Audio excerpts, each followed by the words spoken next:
Be me. Jack, 27, accounts manager. Job is mostly staring at spreadsheets and explaining to Gary why trucks can't fly. Girlfriend is June, 26. Works in community outreach, which mostly means sending emails with colorful signatures. Dating for 9 months. 9 months of organic farmers markets and explaining my feelings using a color wheel. June is great though. Sweet, chaotic, smells like vanilla and old books. She's really into fandom culture. I am into paying rent and watching baseball. She convinces me to go to Denver Comic Con. Tickets cost more than my first car. Hotel is 3 blocks away, but costs a kidney per night. We arrive on a Friday in July. Denver is approximately on the surface of the sun. ACA in the hotel room sounds like a jet engine digesting a bag of bolts. I am wearing jeans and a heavy gray hoodie. Hoodie smells like burnt toast because I tried to make her breakfast in the Airbnb before we left. Burned the toast, set off the alarm, panicked, put on hoodie to hide sweat stains. Now I am a walking monument to breakfast failure. June is in full costume. Vampire priestess. White wig that goes to her waist. Red robes with tactical slits. Fake blood smeared on her chin like she ate a messy burger. She looks incredible. I look like I'm there to fix the Wi-Fi. We get in line for a panel. Line is 4 miles long and smells like body spray and desperate optimism. I am holding June's bag, her staff, her water bottle, and her backup wig glue. I am the pack mule of romance. June is vibrating with excitement. Vesper is going to be here, she whispers. She says the name like it's a religious deity. Who is Vesper? June looks at me like I just asked what a potato is.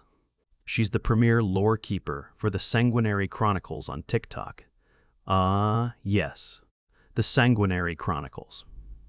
Fantasy series with names that sound like IKEA furniture. June has been talking about it for weeks. We shuffle forward. Suddenly, a shadow falls over us. Tall woman. Ginger hair with black streaks. Wearing a costume that costs more than my annual salary. Leather, velvet, actual metal buckles. She turns around, fangs glinting in the fluorescent light. Blood sisters? She asks June. June actually squeals. Vesper. Oh my God. I follow your meta-analysis on the Discord. Vesper smiles. It's not a nice smile. It's a smile that knows it owns the room. I recognize your aura, Vesper says. She leans in close. Way too close for a stranger in a convention center. June is blushing through her white face paint. I am standing there holding a plastic staff. Hi, I say. I'm Jack, June's boyfriend. Vesper looks at me. Looks at my burnt toast hoodie. Looks at my sensible sneakers. Looks back at June. Quaint, she says. Doesn't even blink. June giggles. June never giggles at my jokes. We get into the panel room. We are in the second row. Vesper is on the panel. She's sitting center stage. Microphone in one hand, goblet in the other. Audience is rapt. June is gripping my arm so hard I'm losing circulation. Every time Vesper speaks, June nods. The canon is fluid, Vesper says into the mic. Crowd goes wild. Intimacy is a construct of the narrative, Vesper says. June whispers to me. That's so profound. I whisper back, what does that actually mean? June shushes me. During the Q&A, Vesper keeps looking at June, not the crowd. Specifically June. She answers a question about vampire bonding. Bonding isn't about exclusivity, Vesper says, staring at June. It's about witnessing the soul. June is practically vibrating off the chair. Panel ends. Crowd swarms. June grabs my hand. We have to go, say hi properly. We push through the sweaty masses. Get to the side of the stage. Staff member tries to stop us. Vesper waves a gloved hand. Let them through. They are part of the coven. I am definitely not part of the coven. I am part of the accounting department. We go backstage. It's cooler here, smells like ozone and hairspray. Vesper is drinking a Diet Coke through a straw, keeps the fangs in. June is starstruck. Your interpretation of Volume 4 changed my life, June says. Vesper steps closer, puts a hand on June's shoulder, fingers trailing down the red robe.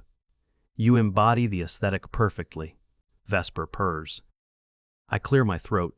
Hey, cool costume, I say, trying to be supportive. Vesper ignores me completely.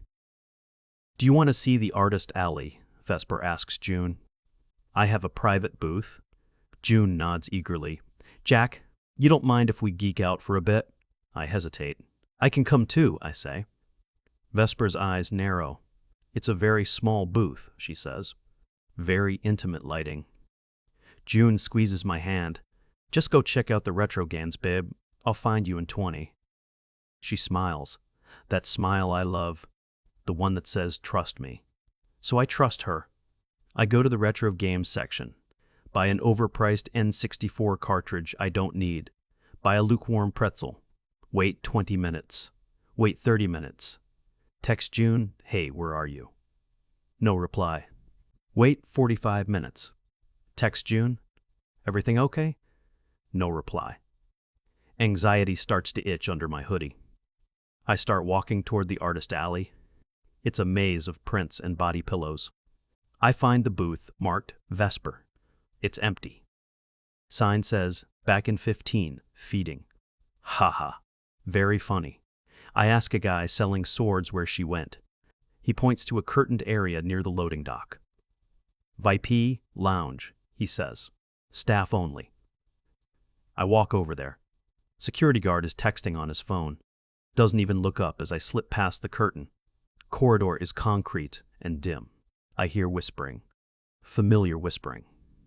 It's just the narrative taking over, a voice says. That's Vesper. I know, I feel the pull. That's June. I turn the corner. There they are, leaning against a stack of crates. Vesper has June pinned against the wood. One leg between June's legs, hands tangled in the white wig. June's arms are around Vesper's neck. They are kissing. Not a friendly kiss. Not a hello kiss. A messy, hungry, lipstick-smearing kiss. June's red lipstick is all over Vesper's white chin. Fangs are clicking against teeth. I stand there, frozen, holding my pretzel and my N64 game. My brain is trying to buffer. June, I say. Voice cracks. They break apart. June looks dazed. Wig is crooked, eyes wide. Vesper looks annoyed. She turns to me, and she hisses. Full volume, like a cat that saw a cucumber, actually hisses at me. Spittle flies. June wipes her mouth. Jack, you weren't supposed to come back here. I noticed, I say. Adrenaline is starting to shake my hands. You cheating on me. June looks horrified. No, no. Jack, listen. She steps forward, hands up. This isn't cheating. You were eating her face, I say. It's canon-accurate intimacy, June says. She says it with total conviction, like she's explaining gravity. What? In the books, the priestess and the knight share energy, June says. It's not sexual. It's energy exchange. Vesper nods solemnly. You are viewing this through a heteronormative lens, Vesper says. My tongue was in her mouth, I say. Metaphorically, Vesper says. Literally, I yell. Security guard pokes his head in. Everything okay here? Is this a performance? Vesper straightens her cape. Love is performance, she declares. Guard nods like this makes sense. Keep it down, though, he says and leaves. I look at June. We are leaving, I say. June pouts. But Vesper was going to sign my robe. She already signed your face, I snap. June gasps. That is toxic aggression, she says. I am setting a boundary, I say. My boundary is that my girlfriend doesn't make out with vampires. Vesper steps in front of June. Protectively. He's stifling your arc, Vesper tells June. He's a narrative blocker. June looks at me with pity. Jack, you're stuck in a scarcity mindset regarding love. I am stuck in a get me the hell out of here mindset. I turn around and walk away, hear June running after me. Jack, wait. Let's process this. We argue all the way back to the hotel. People are staring. June is crying red tears because of the face paint. I am sweating in my burnt toast hoodie. Get to the hotel room. Door key doesn't work. Of course. Have to go to lobby to get it remagnetized. Clerk asks, having a fun con? I stare at him until he stops smiling. Get into the room. It's tiny. 2 queen beds separated by 6 inches of air. June sits on her bed, takes off the wig, places it on the lamp. It looks like a severed head. "We need to talk about your reaction," she says. "My reaction? You cheated," I say. "I explored a dynamic," she corrects, "with a woman who hissed at me." Vesper is method, June says. She stays in character to protect her vulnerability. Suddenly, there's a knock at the door. "Who the hell is that?" June brightens. "I called Ivy." Ivy is her sister. Ivy is a junior paralegal who thinks she's Supreme Court Justice Ruth Bader Ginsburg. Ivy lives in Denver. June unlocked the door. Ivy marches in, wearing a blazer over a band t-shirt, holding a clipboard. Literally, a clipboard.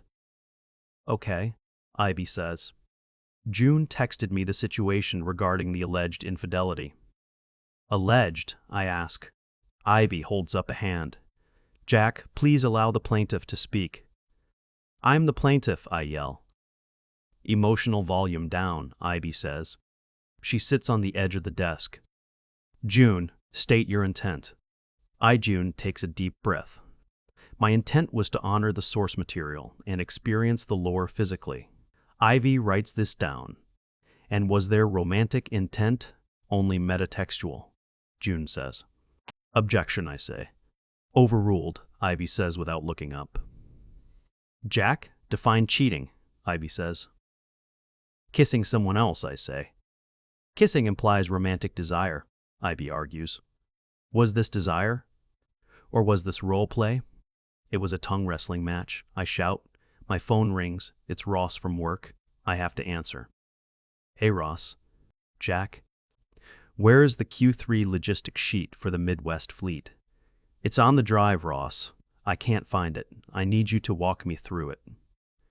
"Ross, I am in Denver and my life is falling apart." "Okay, but the trucks need to move, Jack." I put Ross on speaker and mute him. June is now crying again. "He doesn't understand the fluidity of fandom," she sobs to Ivy. Ivy pats her back. "He's very traditional," Ivy agrees. "Rigid structure, low adaptability." I unmute Ross. "Row 45, column C," I say. "Thanks, Jack," Ross says. "Also, did you approve the overtime for Mike?" "Yes, Ross by." Hang up. Turn back to the tribunal. "I am not rigid," I say. "I just don't want to be in a throuple with Count Dracula." There is a knock at the door again. "Please be room service." June opens it. It's Mary. She's still in costume, holding a bag of takeout. "I brought offerings," she says. She walks in like she pays the mortgage. "Who invited her?" I ask. "I needed a witness," June says. Maris looks at me. "The energy in here is very stagnant," she says. She puts the food on the desk next to Ivy. "Fries," she says. "Blood of the potato." I can't take this. I go into the bathroom, lock the door, sit on the edge of the tub, stare at the hotel toiletries. Tiny bottle of conditioner, tiny bottle of shampoo, tiny bottle of sanity. I can hear them talking through the door. Ivy is mediating between June and Maris now. "Maris, what are your intentions with the defendant?" "I seek only to expand her narrative," Maris says, "and perhaps a collab on TikTok." June sounds hopeful. "A collab? Really?" I flush the toilet just to make noise. "Come out, they are eating the fries." June looks up. "Jack, Maris thinks we should do a triad stream." "What?" "We go live," Maris explains. "Discuss the misunderstanding. Turn it into content." "It's a teaching moment," June says. "For the community." "I am not content," I say. "I am a human man who wants to go home." "You're blocking the flow," Maris hisses again. "Stop hissing at me," I yell. "It's a tick." June defends her. She has sensory processing vampirism. I grab my burnt toast hoodie. "I'm going for a walk," I say. "Take your key," June says. "Don't lock us out, we're brainstorming." I leave. Wander the hotel lobby. See 1,000 Deadpools. See 5 Gokus eating pizza. Feel like the only sane person in the multiverse. Go to the hotel bar. Order a whiskey. Bartender is wearing cat ears. Rough day, she asks. My girlfriend is dating a vampire priestess, I say. Happens, she says, pours me a double. Phone buzzes. Text from June. We're going to dinner. Ivy says we need to break bread to heal the rift. Please come. Attendance is mandatory for repair. I shouldn't go. I really shouldn't go. But I'm hungry. And I have no other flight until tomorrow. So I go. Restaurant is a generic steakhouse attached to the hotel. They are seated at a booth. June, Morris, Ivy. Morris is on the inside. June next to her. Ivy across. Empty seat next to Ivy. I sit down. Server comes over. Looks terrified of Morris. Can I start you with drinks? Red wine, Morris says. The darkest you have, June adds. Diet Coke, Ivy says. Beer, I say. A pitcher. Dinner is excruciating. Maris cuts her steak into tiny, tiny squares, eats them with her hands. Utensils are modern shackles, she explains. People are staring. A kid at the next table points. Mommy, is that a monster? Mom shushes him. Don't look, Wesley. June is beaming. Everyone is admiring the cosplay, she whispers. They are terrified, I say. Fear is just respect in a minor key, Morris says. That doesn't even make sense. Ivy pulls out her notebook again. So, regarding the apartment back home, Ivy says to me, if this relationship dissolves, what are the lease terms? We're eating steak, Ivy, I say. Preparedness is key, Ivy says. June, have you considered the asset division? June tears up. Why is everyone talking about division? I want multiplication. She grabs Morris's hand and my hand. Morris's hand is cold and feels like leather. My hand is greasy from the bread rolls. Can't we just be, June asks, a constellation of care? I'm not orbiting a vampire, I say. Maris growls low in her throat. Server drops the check on the table and sprints away. I pick it up. $150. Okay, I say. I had the burger and the beer. That's $30. June looks shocked. We aren't splitting it evenly? Financial solidarity is a love language, Morris says. I don't speak that language, I say. You ordered the filet mignon, I point at Morris, and you ate it with your fingers. The hunt is expensive, Morris says. Ivy clicks her pen. Technically, Jack, as the primary income earner in the dyad, there is an expectation of support. I am not supporting the coven, I say. I throw $40 on the table. I'm going to the room to pack. I stand up. June grabs my sleeve. Jack, wait. If you leave now, you're abandoning the arc. I am canceling the show, June, I say. Walk away. Hear Morris hiss behind me. Get to the room. Start throwing things in my suitcase. Burnt toast hoodie. Jeans. Toothbrush. June's charger, petty but satisfying. Phone buzzes. Notification from Delta. Flight canceled due to severe storms. Rebooking options? None for 24 hours. Are you kidding me? Check other airlines? Sold out. Check train? Sold out. Check bus. Greyhound. 1 seat left. Midnight departure. 18-hour ride. I book it. I don't care. I will ride on the roof if I have to. June comes back to the room alone. Maris is recharging. June looks sad. Makeup is really smeared now. She looks like a tragic clown. You're leaving? She asks. Flight got canceled. Taking the bus. She sits on the bed, picks up one of my shirts, smells it. I love you, Jack. I know, I say. I just love her too, she says. And the canon. And the energy. You can't date a concept, June, I say. Watch me, she whispers. It's actually kind of heartbreaking. She believes it. She really believes she's the main character in a fantasy novel. And I'm just the NPC shopkeeper. I zip my suitcase. I'm gonna go, I say. Can I walk you to the Uber? She asks. We go down to the lobby. Marissa's there, lurking near the potted plant. She nods at me, a warrior's nod. You fought well, she says. But the prophecy chose otherwise. I literally cannot respond to that. June hugs me, holds on tight. She smells like hotel soap and bad decisions. Don't close the book, Jack, she whispers. Just bookmark the page. I'm returning the library book, June, I say. Pull away. Get in the Uber.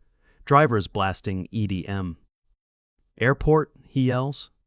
Bus station, I say. Ride is dark. Denver lights slide by. Phone pings. Voicemail from June. Hey, it's me. I know you're mad, but Ivy made a good point about emotional bandwidth. I think if you just read the literature I sent, you'd see that. Delete. Phone pings again. Text from Ross. Found the file. Mike says thanks for the overtime. You back Monday? Reply, yes, Ross. Back Monday. Arrive at Greyhound station. It's grim. Fluorescent lights humming like a headache. Guy in the corner is eating soup out of a bag. I sit on a plastic bench, suitcase between my legs. Stare at the departure board. Bus is delayed 20 minutes. Of course. Phone buzzes. Email from Ivy. Subject, relationship. Dissolution, preliminary terms. Attachment, PDF document. I open it out of morbid curiosity. It's 3 pages. Item 1, custody of the shared Netflix account. Item 2, emotional reparations for abrupt narrative termination. Item 3, the toaster. She wants the toaster. The toaster I burned the bread in. I laugh. Laugh until I'm crying a little bit. Old lady next to me moves 1 seat away. Bus finally arrives. Driver looks like he's seen everything and hated all of it. I board. Find a seat near the back. Window seat. Put my hoodie on as a pillow. Still smells like burnt toast and cheap hotel air freshener and June's perfume. Bus pulls out. I watch the city fade. Somewhere back there, June is probably discussing lore with a vampire, thinking she's enlightened, thinking I'm the one who doesn't get it. Maybe she's right. Maybe I'm just a boring background character. Phone buzzes 1 more time. TikTok notification. Maris tagged you in a video. I click it. Montage of the con. Slow motion music. Clip of them kissing. Clip of me walking away looking angry. Caption. Some people can't handle the magic. Hashtag. Canon hashtag. Love is non-linear. Hashtag breakup. Comments are flooding in. He looks toxic. You go Queens. His aura is so beige. I close the app. Delete the app. Rest my head against the cold window. Highway is dark. Just taillights and empty space. I'm single. I'm tired. I have work on Monday. I reach into my bag. Pull out the chipped travel mug June gave me for Christmas. Trace the rim with my thumb. It's just a mug. Put it back. Close my eyes. The bus rolls on into the dark. Driver turns on the radio. Static, then music. It's fine, I'm fine. Just gotta get home, wash the hoodie, buy a new toaster, maybe get a cat. Cats don't talk about lore. Bus hits a bump. I don't look back.